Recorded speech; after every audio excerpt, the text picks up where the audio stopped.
안녕하세요. 이번 동영상에서는 종교의 다름과 이단, 그리고 종교 간 화합의 딜레마에 대해서 살펴보도록 하겠습니다. 우선 종교에 있어서 교리가 달라서 다른 종교로 분리하는 경우, 어떻게 보면 인간 사회 역사를 살펴보면은 이해할 수 있는 기준에 의해서 간단히 분리하면 되는 문제예요. 교리가 다르다면 대표적으로 다신교를 믿는 풍습이 있죠. 각 나라마다 지역이나 특정한 개념을 상징하는 신이 인간사를 관장하는 것으로 여기는 신화를 만들어서 그리고 가르치고 전수하는 그것이 이제 종교 문화의 특징이죠. 그러한 이야기에 맞추어서 돌이나 나무로 우상을 만들어 섬기면서 절하는 풍습이 있습니다. 그리고 세상 떠난 조상을 신으로 섬기는 풍습도 대표적인 종교 문화로 각 나라마다 가지고 있죠. 그런 거에 비해서 유대, 기독교 그런 종교는 유일신을 믿고 조상신 숭배를 반대하고 그리고 우상을 숭배하는 것들을 죄악시하는 그런 종교죠. 다신교 안 되고 우상 숭배 안 되고 조상신 안 되고 모든 피조 세계를 벗어나서 홀로 존재하시는 모든 생명을 있게 하시는 전능하신 하나님, 그 하나님만 섬겨야 된다라는 것이 유대 기독교의 유일신 사상이에요. 이슬람교도 물론 그런 신을 믿는 종교죠. 그러나 그 유일신 사상 안에서도 신의 존재를 규정하는 데 있어서 단일한 영적 존재로서의 유일성을 인정하는 그런 종교가 있고, 또 기독교처럼 삼위일체의 유일성을 인정하는 그런 종교가 있죠. 유대교인들은 예수님을 하나님을 보지 않죠. 이슬람도 마찬가지고. 그런데 기독교인은 예수님을 하나님 아버지와 동등한 위격의 신이면서 아들이라고 그렇게 믿는 종교예요. 그래서 성부, 성자, 성령 삼위일체 한 하나님을 믿는다. 삼위일체이신 하나님을 믿는다. 이렇게 믿는 것이고, 유대인 입장에서는 이제 예수님을 신격화한다거나 아니면 예수님을 하나님 아버지와 동등한 신으로 본다든가 그런 관점을 그때나 지금이나 싫어하죠. 그리고 유대인 중에서도 예수님을 믿으면 너는 기독교인이야 나가 이렇게 말을 하죠. 이슬람 입장에서는 예수님을 선지자로 믿지만 또 역시 신으로는 믿지 않죠. 예수님의 위격에 대해서는 인간이시면서 신이시라는 관점, 그런 제자들의 증언을 믿는 것이 이제 기독교인이고, 그렇지 않으면 이제 또 다른 종교다 이렇게 분리를 하는 거죠. 그래서 이제 유일신 사상 하면은 대표적인 종교가 유대교이고, 그 유대교 안에서 이제 예수 그리스도를 제자들의 증언대로 하나님이시면서 인간이신 그 속성을 믿으면 기독교인이라고 하고, 또 그걸 믿지 않으면 다른 종교로 분류가 되는 거죠. 그래서 예수님을 단지 인간이라는 관점을 보는 종교가 있고, 단지 피조된 영적 존재다라고 하는 그런 종교들이 있어요. 이러한 차이점들이 교리적인 차원에서 종교를 분리할 때 사용하는 기준이죠. 이러한 것들이 우리 인간 사회의 종교의 흐름의 역사 이런 것들을 보았을 때는 다 이해할 만한 그런 기준에 의해서 분리가 가능한 거예요. 이렇게 비록 교리적인 문제에서는 많이 다르지만 적어도 성윤리, 그 도덕의 문제, 자신과 타자의 권리를 인정하고 존중하고 그리고 보호하는 그런 공의의 문제, 그리고 자신의 욕심을 억제하고 자기 책임을 다 져야 한다는 그런 방식의 인간으로서의 어떤 그 인성적인 면에서의 깨달음이라든가 그 도덕적인 자기 책임의 문제는 다 공유하는 거죠.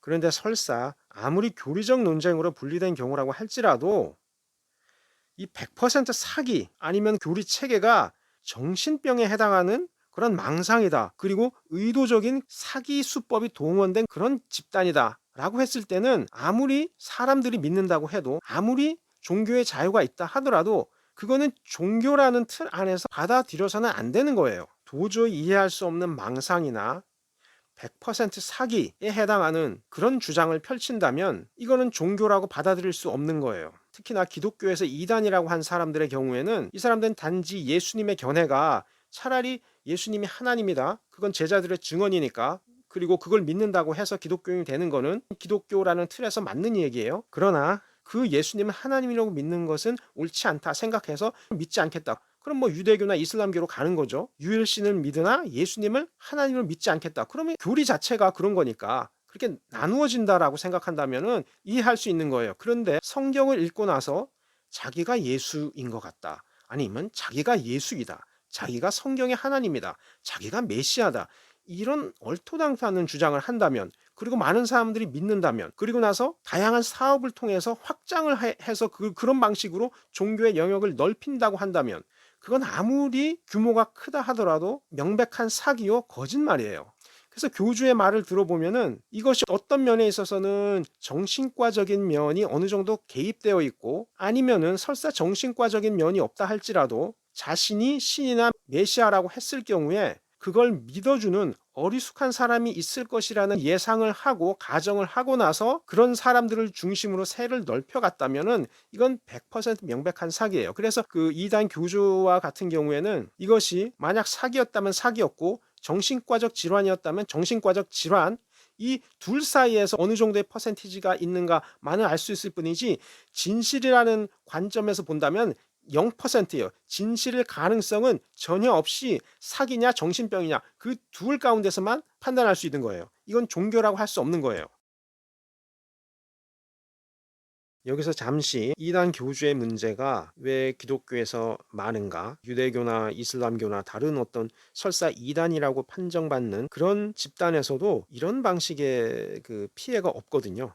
교주가 나타나서. 근데 그 문제가 뭐냐 하면은 유대교, 이슬람, 그리고 또 다른 뭐 예수님의 신성을 거부하는 종교 같은 경우에 어떤 한 사람을 신이라고 하는 그 절대권자라는 지위를 부여하지 않고 그 인간 설교가가 그냥 인간적인 면에서 예수님의 신격을 하나님 아버지와 동등하게 보는 것이 자기들이 믿기엔 힘들다라는 그런 어떤 생각을 가지고 그냥 인간이나 다른 어떤 영적 존재일 뿐이다, 피조된 영적 존재일 뿐이다라고 깎아내리는, 이제 그런 경우에는 교리적인 차원에서 본다면 이단이요 불신이지만 인간적인 차원에서 본다면 이해할 만한 그런 경우거든요. 그러다 보니까 사람들이 비록 그런 이단을 믿는다고 하더라도 자기가 살아가면서 사회 적응에 관련된 문제라든가 아니면 사람과의 관계라는 것에 있어서도 그렇게 이제 부정적인 행동을 보이지 않는데, 기독교의 이단이 많은 이유는 예수님의 교리를 믿을 때에 예수님을 신격화하는, 예수님을 신으로 또한 인간으로 받아들여야 하는 그 교리를 믿는 것에 있어서 망상적인 사고가 개입하는 경우가 있어요. 자기를 신격화한다거나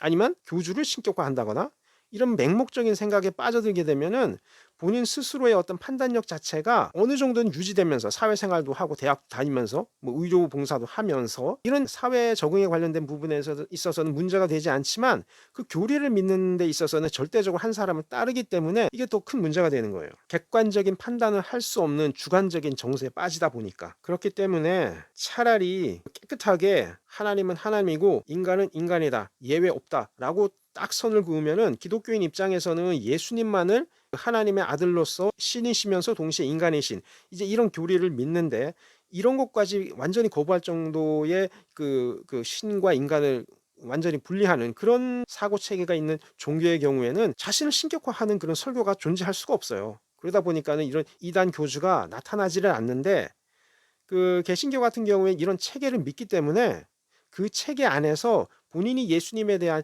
신뢰가 확실하지 않으면은 본인이 그 망상에 빠지거나 아니면 그런 망상에 있는 사람들을 마치 자기가 2000년 전 예수 그리스도를 믿는 것이다라고 생각하면서 무조건적으로 따르는 경우가 있어요. 그래서 이단 교주가 기독교에 많은 이유는 인간 사회에서 행해야 할 가르침이나 행위의 문제가 아니라 예수님의 위격에 따라 구별되기 때문에 그런 문제가 생길 수가 있어요.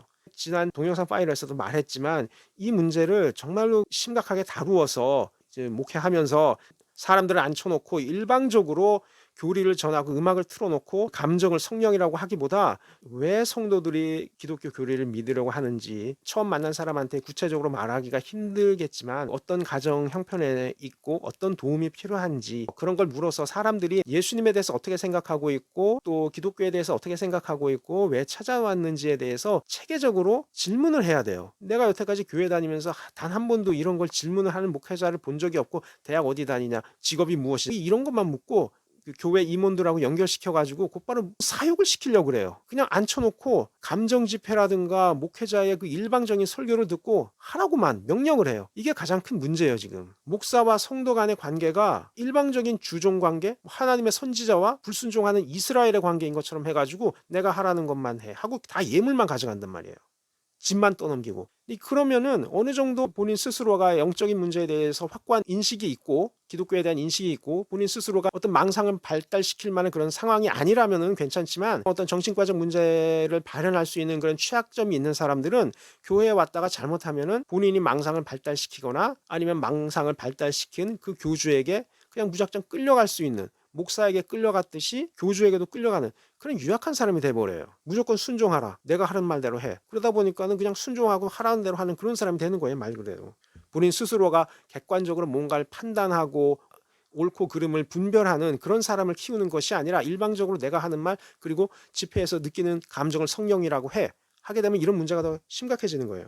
아무리 예수님의 자아 정체성에 관련된 종교적인 교리를 못 믿는다 할지라도 우선은 예수님의 가르침 중 뭐 예언이라든가 예수님께서 바리새인들을 비판하셨던 부분 그런 부분에 있어서는 사람들이 많이 공감을 할 거예요. 아, 그렇게 말씀하셨구나. 이렇게 생각을 하죠. 요즘도 종교 지도자들 비판하는 거 보면은 다 그런 행위를 하니까 그 당시에도 그럴 수 있었겠다라고 생각을 하겠죠. 그래 예수님의 기적적인 치유 능력에 있어서는 그 자체가 말씀으로 치료하신 거기 때문에 믿는 사람 입장에서는 믿는다고 말하지만 믿지 않는 사람 입장에서는 뭐 옛날 사람이니까 그러한 이야기를 넣을 수도 있었겠지라고 생각할 거예요. 그런데 여기서 이제 잔인한 십자가에 처형당하셨다 그러면은 좀 인간적인 안타까움이 있었을 거예요. 그렇게 죽일 만한 죄가 있었던 분이 아닌데라고 생각을 할 거예요. 그런데 그 다음에 예수님께서 부활하셨어라고 말하면은 그래 그래 그랬어 그래 그 옛날 사람들은 다 그런 얘기 다 하잖아 뭐 이렇게 생각할 거예요. 그런데 그가 하나님과 동등하신 분이야라고 생각하면 그때부터 사람들이 이상하게 생각할 거예요. 그걸 믿는가? 뭐 이렇게 생각할 거예요.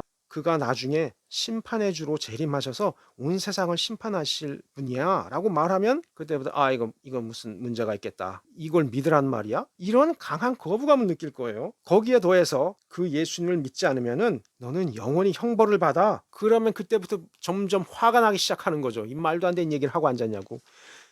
이런 반응을 보이는 사람들은 악해서가 아니라 내가 선하게 살면 되고 나와 가까운 피부치 혈육이나 나라를 구원했던 장군이나 왕을 믿지 나와 아무런 혈육 관계가 없는 외국인이고 유대인이면서 당시에 가난했던 목수의 아들의 부활을 믿어야 천국에 간다고 하니까 게다가 믿지 않으면 아무리 죄 짓지 않았어도 영원한 형벌을 받는다는 그런 주장에 불합리하다는 생각이 들어서 느끼는 분노의 정서예요. 사도 바울이 왜 안 믿었는지에 대해서 기독교인들이 깊이 생각하고 어떻게 사도 바울이 믿음으로 맞는가 그거를 이해해서 불신자들에게 그런 감정, 그런 생각이 악한 것이 아니라 정상적인 반응이다. 오히려 이런 거부감 없이 믿었던 사람들이 나중에 이단에 빠지면은 이단 교주를 또 그런 방식으로 믿어요. 무조건적으로. 이 사람이 메시아라고 했다. 성경에도 예수님이 메시아라고 했다. 사람들이 믿었다. 그러니까 나도 믿겠다. 이렇게 하는 거예요. 제가 이단의 문제에 대한 책을 여러 번 봤기 때문에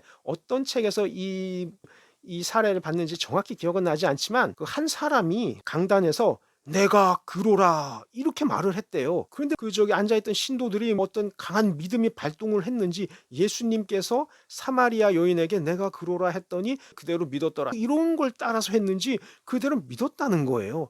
이건 말이 안 되는 거예요. 이 사람들이 보통 그 성경에 예수님이 이렇게 했다? 저 설교가가 이렇게 말했다? 그러니까 나도 그렇게 믿어야 된다? 뭐 이런 생각을 하고 그냥 쉽게 믿는 것 같더라고요. 이런 것들이 실제로는 교회에 와서 너무 쉽게 믿었던 사람들, 그리고 너무 순종만 했던 사람들, 객관적으로 논리적으로 판단하고 비판적인 생각을 가지고 있으면서 내가 그 비판을 넘어설 수 있는 믿음을 경험한 다음에 점점 그 믿음을 성장시킨 게 아니라 목사가 하라는 대로 이렇게 하니까 감정이 드니까 돈이 많이 들어오니까 경제적으로 살만하니까 그러니까 교회 다니다가 단 한 번의 의심에도 단 한 번 잘못했어도 곧바로 신앙을 버리고는 무속인이 되거나 이단 교주를 추종하는 그런 사람이 되는 거예요. 그렇기 때문에 기독교 교리를 듣고 적대적으로 대했다고 저주부터 하면 안 되고 바로 그 점을 초기에 이해시켜야 돼요. 그리고 그 책임이 설교가에게 있는 거예요.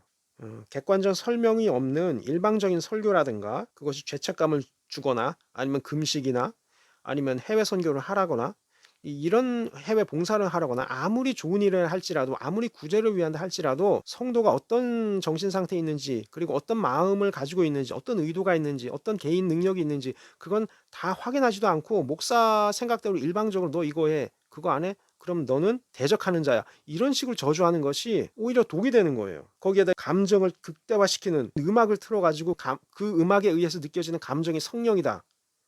이런 것들은 너무 위험할 뿐만 아니라 오히려 독이 되는 거예요. 나중에 이단자들도 그렇게 하거든요. 음악 누구나 만들 수 있고 누구나 선율에 맞추어서 하나님, 예수님, 메시아 뭐 이런 얘기하면은 다 기분이 들게 돼 있어요. 그때 느껴지는 감정을 성령이라고 하면 안 돼요.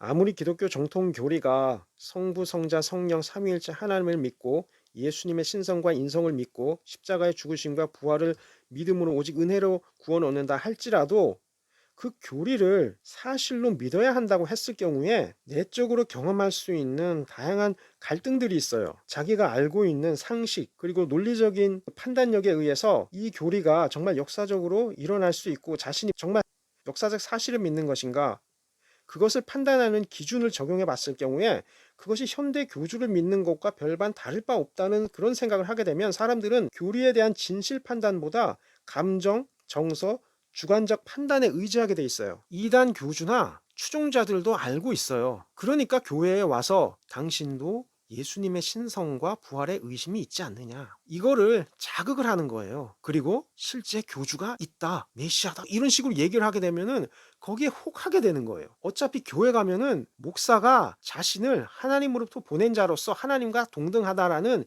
그런 가르침을 다 해요. 그렇게 하지 않는 사람이 몇 명이나 됩니까? 자기를 모세, 제사장, 그리고 사도들 이렇게 말을 해요. 그리고 너희들은 불순종 하는 이스라엘, 그리스도를 믿지 않는 이방인, 이런 식으로 프레임을 놓고 자기들만이 하나님의 음성을 전하기 때문에 너희들은 내 말을 듣고 그것만 해.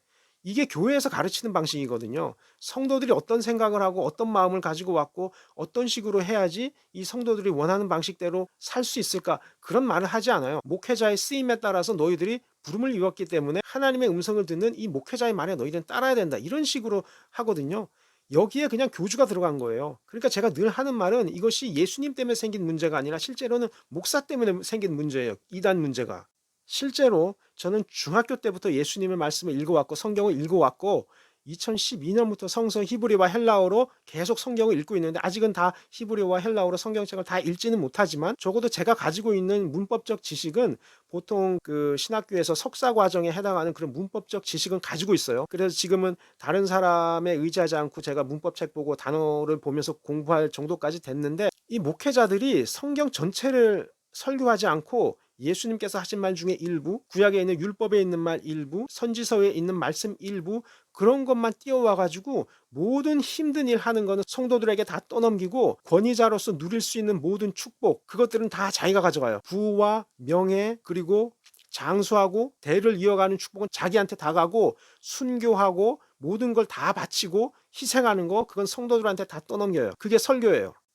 하나님의 아들이 신으로서 성육신하여 메시아가 되었는데 그 존재를 믿어야 구원 얻는다는 교리에 한국인 교주가 자신을 그대로 대입하니까 추종자 입장에서는 교회에서 음악 듣고 정서 체험하고 그렇게 믿었듯이 다른 교주 집회 와서도 같은 과정, 같은 정서 느끼니 그대로 믿는 거예요. 그게 사형리의 폐해라고 할 수 있어요. 어려운 교리를 쉽게 믿으면 그만큼 신앙도 빨리 버리게 되어 있고, 이단 교리 역시 쉽게 믿게 돼 있어요. 똑같은 방법으로 하니까. 교리 있다, 이렇게 하면 된다, 음악 틀어놓고 감정 느끼니까 그것이 성령이다, 그렇게 하는 거예요.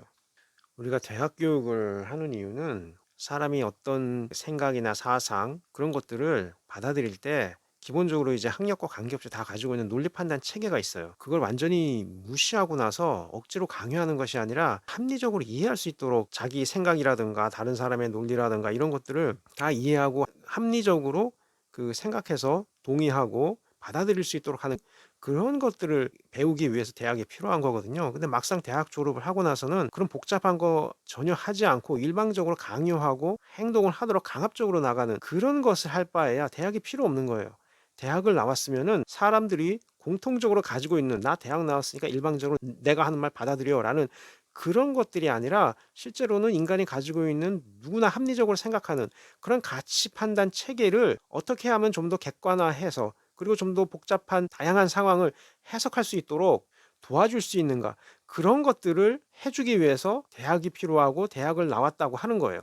대학을 나와서 그렇게 받아들이기 힘든 것도 논리적으로 합리적으로 받아들일 수 있도록 해주는 거예요. 인문학은 반드시 그 과정을 거쳐야 되는 거예요. 당연히 자연과학도 마찬가지지만 그런 설득의 과정이 없는 상태에서 강압적으로 이렇게 하게 되면은 오히려 더 큰 문제가 되는 거예요. 그래서 신앙 상담이나 다른 상담할 때에도 이런 점을 고려해서 성도들이 본인이 믿는 그 신앙에 대한 확고한 인식을 해야 되고, 설사 다른 이단에 빠졌던 사람들도 돌아올 수 있도록 그런 합리적인 설명을 해주는 게 반드시 필요합니다.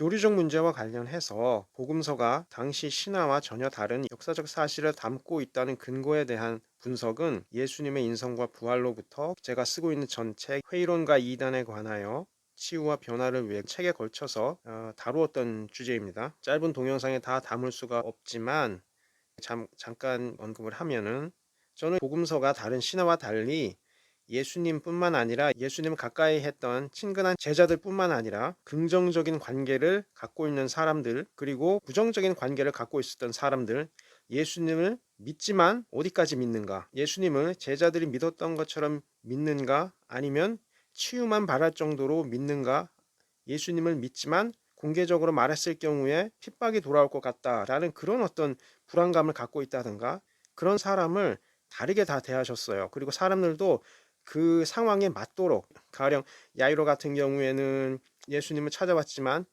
딸이 초기에 아플 때는 찾아오지 않다가 다 죽어갈 때가 되니까 이제 안 되겠다, 마지막 어떤 희망을 가지고 예수님께 찾아왔고 공개적으로 절하고 구했지만, 예수님께서는 아이를 살리신 다음에 곧바로 아무에게도 말하지 말라고 그걸 이해해 주시는 모습을 보이셨고, 사마리아 여인에게는 그 여인 입장에서 생각하고 있는 남편이지만 남편의 역할을 하지 않는 것에 대해서 그냥 단지 남자일 뿐이다, 예수님께서 그런 식으로 여자 입장에서 생각하는 남편에 대해서 말씀하셨죠. 그리고 마음속에 있는 생각들을 그대로 반영해 주신 방식으로 말씀하셨어요. 근데 이제 바리새인들이라든가 아니면 서기관들, 예수님을 어떻게 해서든지 간에 책잡고 비판하는 사람들, 그런 사람들이 이제 예수님께서 정결 예식, 씻는 행동이라든가 이런 걸 하느냐 안 하느냐 이걸 계속 감시하고, 그렇게 하지 않으면 율법을 어긴 사람이라고, 안식일에 치료하는 일을 했다고 비판을 했어요.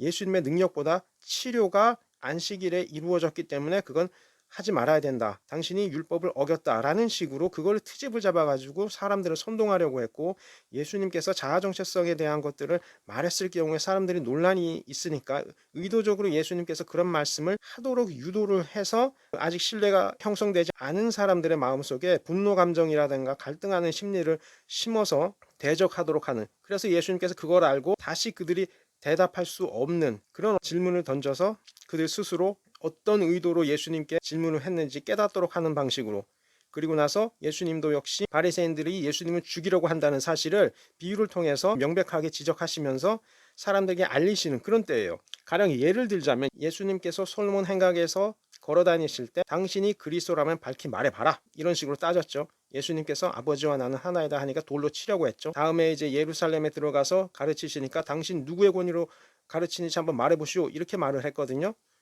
예수님께서 권위와 관련된 말씀을 하셨을 때는 아버지께서 나를 보내셨다 이렇게 말씀하셨는데, 그 말씀하시는 것이 자칫하면 신성모독자처럼 보이는 그런 면이 있어서 그걸 부각하려고 질문을 했어요. 근데 예수님께서 그렇다면 세례 요한은 누구의 권위로부터 왔는가 라고 물으니까, 그러면 자기들은 이제 세례 요한을 거부하지만 세례 요한을 선지자로 믿는 사람들이 자신들을 돌로 칠까 두려워서 말하지 않겠다고 이렇게 말했거든요. 그러니까 예수님은 반문하는 가운데서 너희들 내가 말하면 사람들이 돌로 칠 거라는 그런 예상을 하고 그런 대답을 네가 요구한 거 아니냐, 너희들의 의도가 어떤지 너희들 스스로 알아봐라, 이런 식으로 질문을 하셨어요. 그리고 나서는 악한 소작농의 비유로 땅과 주인의 종들, 그리고 심지어는 아들까지 죽이려고 하는 그런 사람들의 비유를 들어서 제사장들이 자신을 죽이려고 한다는 것을 가르치시던 그때예요. 그러니까 갈등이 아주 격화되는 거죠. 이러한 갈등이 처음에는 이제 감시하고 질문을 하고 율법으로 판단하는 이런 관계로 시작하다가, 예수님께서도 처음에는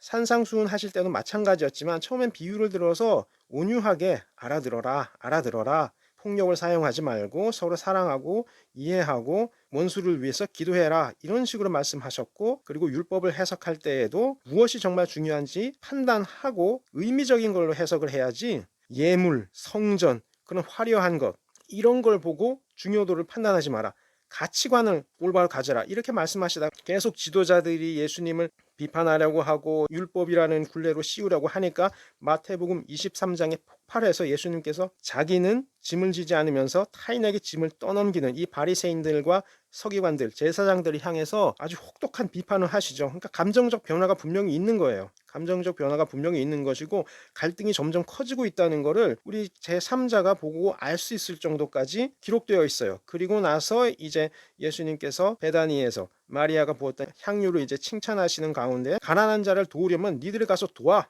이런 식으로 말하는 것에 대해서 가룟 유다가 격분을 했죠. 그런데 그거를 표현할 수 없으니까 자기가 예수님은 넘겨주겠다, 이런 식으로 갔고, 예수님은 제사장과 유다가 명절날에는 하지 말자, 민난이 날지도 모른다, 바로 그때에 예수님께서 너희 12 중 하나가 나를 팔 것이다 라고 직면을 하셨어요. 그러면 가룟 유다 입장에서는 선택의 여지가 없죠. 제사장한테 가야 돼요. 제사장 입장에서도 선택의 여지가 없죠. 그날 잡지 않으면은 예수님의 12 제자 중 하나와 내통했다는, 그래서 예수님을 잡으려 했다는 그런 소문이 6월절에 퍼져버리게 되면은 예수님을 믿는 사람으로부터 어떤 위해가 있을지도 모른다, 그런 생각을 하게 됐고, 결국은 밀란이 일어나서 자신들의 지위가 위태로워질 것이다, 그런 피해의식이 드니까 그날 밤에 잡았던 거죠. 이런 어떤 갈등 구조가 작가가 설정해 놓은 그 길을 따라가지 않고 뭔가 불규칙하게, 그러나 예수님께서는 주변 사람들이 어떤 생각을 하고 있는지 알고 있다는 것을 제자들에게 알려주시고, 그때가 되면 어떤 인간관계가 펼쳐질 것이라는 것을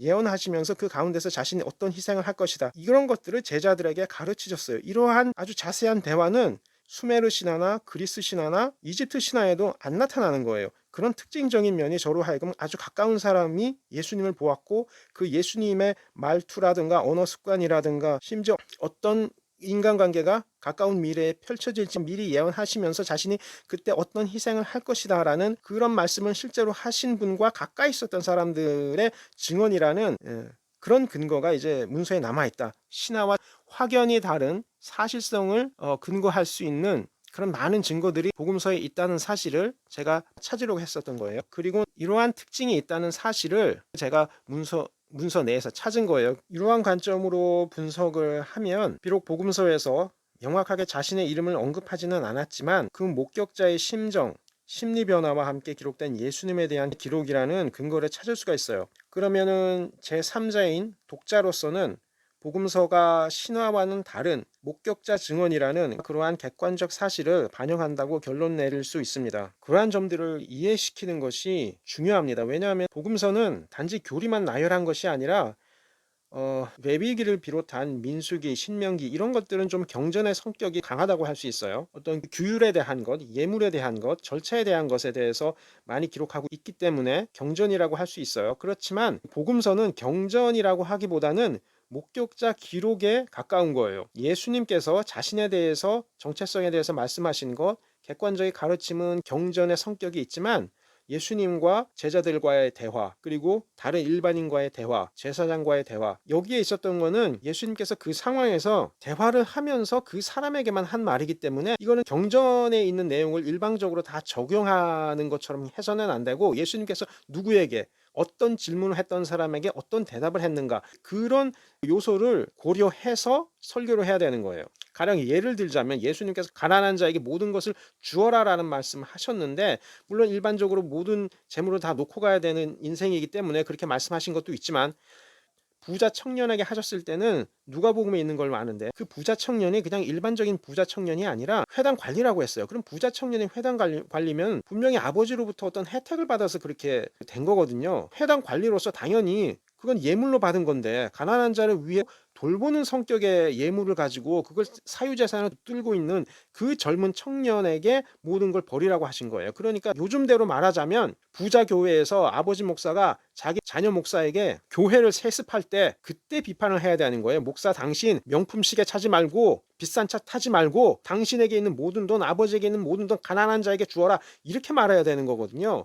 근데 이걸 돌려가지고 성도들한테 모든 재산을 다 헌금해라라는 식으로 하게 된다면 이건 예수님께서 하신 말씀 가지고 예수님께서 비판했던 그 사기꾼, 종교 사기꾼의 행동을 하는 거예요. 그러니까 앞뒤 문맥을 생각하지 않고 어떤 성격의 대화였는가는 생각하지 않고 일방적으로 이걸 성도 너는 해라, 나는 부자로 살겠다, 이러한 형태의 설교는 있어서도 안 되고, 이러한 방식으로 헌금을 했다면은 아버지 목사가 이렇게 살았다면 자녀 목사는 정말로 회개해야 되는 거예요, 이건. 그리고 이런 사람들이 더 이상 있지 않도록 성도들도 계속 이 부분에 대해서 목사가 어떤 방식으로 설교하고 돈을 어떻게 쓰는지 거기에 대해서 확실한 실사를 해야 되는 거예요. 이 저 헌금 목사 쌈짓돈 아니에요 이거.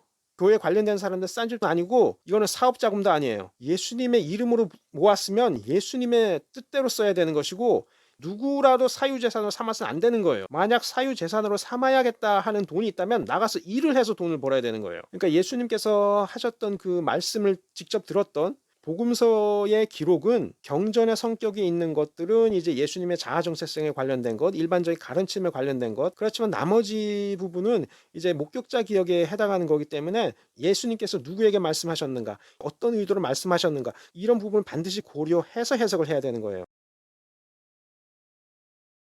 설사 교리적인 사실에 대해서는 믿지 못하겠다면 서로 갈라서는 것은 어쩔 수 없지만 종교가 갖추고 있는 가장 기본적인 인간사에 관련된 부분, 공의와 관련된 부분, 사랑, 인애, 회개, 화합, 희생의 가치는 동일하기 때문에 그러한 선행으로 서로 반목하지 않고 서로의 입장을 이해하는 것이 중요합니다. 종교 간에. 그러나 어떤 경우에도 화합하거나 설사 선행을 해간다 해도 절대로 화합할 수 없는 집단이 있는데 그런 것들이 이제 이단 교주 집단이에요. 이단교와 관련된 문제는 너무나도 명확하고 누구나 방송을 보면은 다 알 수 있기 때문에 굳이 말하지 않겠지만 더 큰 문제는 정통 교리를 믿는다는 교회에서 교리적 측면만 정통 교리일 뿐 돈을 끌어모으고 사기를 하거나 성범죄 짓는 것, 그 죄를 방관하고 외면하는 그 행태가 이단 교주의 행태와 별반 다를 바 없고 교회 임원들 역시 이단 교주 비호 세력들처럼 정계, 법조계, 경제계로 나누어서 일사불란하게 목사를 맹목적으로 옹호할 때 이 문제는 심각한 거예요. 이러한 문제는 현대에만 있었던 게 아니라 예수님 시대 또 그 이전에도 있었던 정치, 종교, 권력형 범죄예요. 예수님께서 많은 사람이 내 이름으로 와서 나 바로 나다, 그리스도다 라고 하면서 사람들을 현혹할 것이고 많은 사람들이 따라갈 것이다. 예수님께서 예언하셨거든요. 그런데 그거는 예수님만 할 수 있는 게 아니라 그 당시에는 이집트 왕이나 로마 황제나 뭐 황제가 아니라도 다 그런 생각을 가지고 있었대요. 클레오파트라 같은 경우에는 자기가 이시스 여신이라고 생각을 했고 안토니오는 자기가 바쿠스 신이라고 생각을 했대요. 그리고 로마 황제들은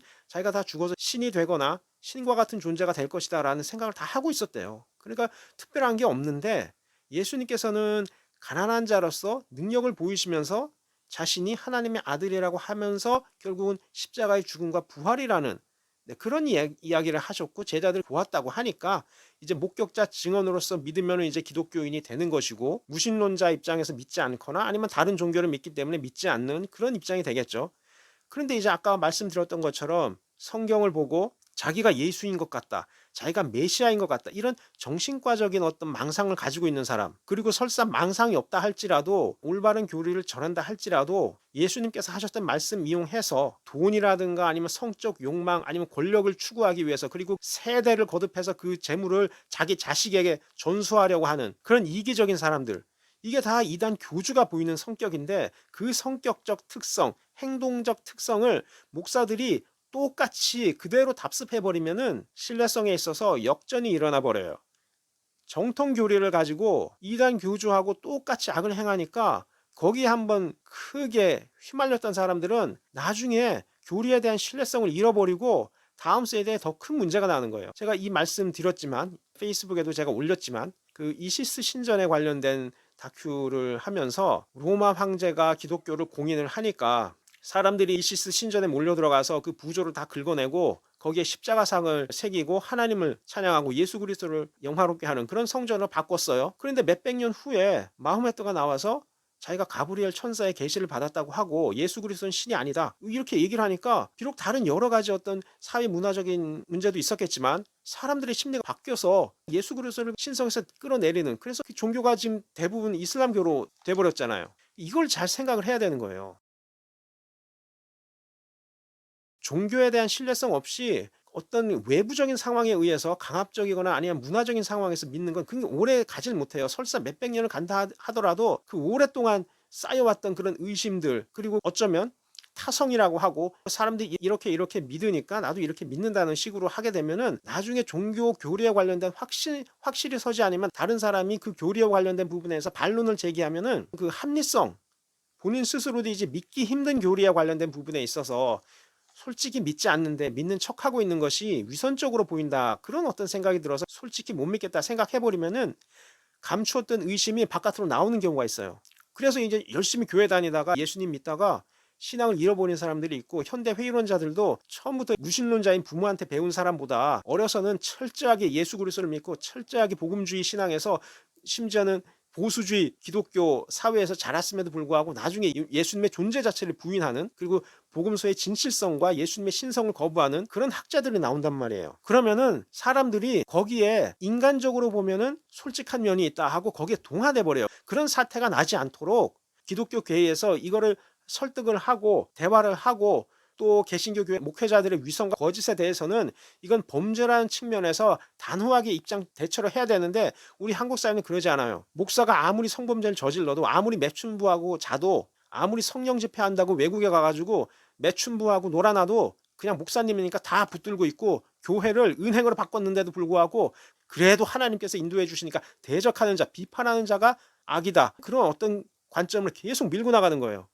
피해자 측이 아니라 가해자 측에. 이런 식의 대처를 해나가면서 교리와 관련된 부분에 있어서 회의론자들의 주장에 반박할 수 있는 그런 올바른 설명력은 주지도 않으면서 일방적으로 이렇게 해버리면은 나중에 기독교 사회 자체가 한꺼번에 무너질 수가 있어요. 우리나라는 기독교가 들어온 지가 얼마 안 될 뿐만 아니라 사회적으로 이제 개신교라는 종교 형태가 사회적으로 받아들여지고 박해 없이 이제 성장할 수 있었던 그 시기가 거의 한 6.25 그 이후라고 생각하는 게 좋을 것 같아요. 왜냐하면은 일제시대나 그때도 뭐 다 있었겠지만 어느 정도 우리나라 이제 그 불교 국가이고, 또 유교나 이제 우상숭배나 이런 것들 하는, 죽은 사람 섬기는 그런 어떤 풍토가 강했기 때문에 기독교라고 하면은 어느 정도는 억압을 하는 그런 상황이었었는데, 이제 6.25 지나고 나서 우리나라를 도와주는 미국의 국가 그리고 유럽의 국가, 이러다 보니까 기독교를 박해하지 않고 이제 번창하게 됐는데, 그러면 한 70년 그 정도 편안하게 그래도 기독교인이라고 하고 믿고 좀 전도할 수 있게 된 시기가, 편안하게 할 수 있는 시기가 이제 경제 성장을 이루면서 우리를 도와줬던 국가의 종교를 박해할 수 없으니까 받아들인 거죠. 이러한 풍토에 의지해서 기독교를 유지하려는 그런 시대는 점점 지나가고 있어요. 이제 우리나라가 기독교라는 이 종교와 관련된 부분에 있어서, 예수님에 관련된 부분에 있어서 확신 있게 객관적 사실이기 때문에 믿는다라는 부활에 관련된 부분에 있어서, 예수님의 자아 정체성에 관련된 부분에 있어서 우리 스스로가 사실이라는 확신을 갖고 대처해 나가지 않으면은 언젠가는 이게 무너질 수밖에 없는 그런 상황이에요. 지금 목회자들이 그거를 인식하고 있지 않다는 것, 그것이 가장 큰 문제예요. 그리고 실제로는 성도들이 유아기에 있는 게 아니라 목사들이 지금 유아기 단계에 있어요. 예수님의 부활에 관련된 부분에 있어서 객관적으로 한번 설명을 해봐라. 회의론자들에게 가서 예수님의 부활에 대해서 확실한 논리를 가지고 대응해봐라. 이 사람들 다 도망간다고요. 미국이나 아니면 유럽에서 출간된, 주로 미국에서 출간된 책 그냥 번역해가지고 읽으라고 하는 거, 거기에서 멈추는 거지. 그럼 본인이 성서 히브리어 헬라어를 다 읽고, 그리고 예수님께서 하셨던 말씀 다 종합해서, 그리고 회의론자들에게 가서 예수님의 부활 역사적 사실이라는 그런 논점을 가지고 합리적으로 설명을 해봐라. 이 사람들 그걸 하는 게 아니에요. 그러면서 돈은 성전 건축해야 된다, 구제해야 된다, 성경에 있는 이 예물 다 내라, 이 말도 안 되는 얘기를 하면서 돈을 그렇게 가져가는 거예요. 그러면은 당연히 기독교 사회가 무너지게 돼 있어요. 성도들이 부유하게 살고 목사들이 가난하게 살아야 되는데, 목사들이 부유하게 살고 성도들이 가난해지면은 다음 세대 빚이 계속 넘어간단 말이에요. 그럼 그 분노가 어떻게 되겠어요? 그 분노가 점점 쌓였을 때 어떤 일이 일어날 것인지 목회자들이 한번 생각을 해보셔야 돼요. 이러한 종교 지도자들의 행태가 종교 교리의 정통성과 이단성과 상관없이 독버섯 퍼지듯 사회 전체를 와해하고 분단과 갈등으로 전쟁과 약탈을 부추기는 이기심이에요.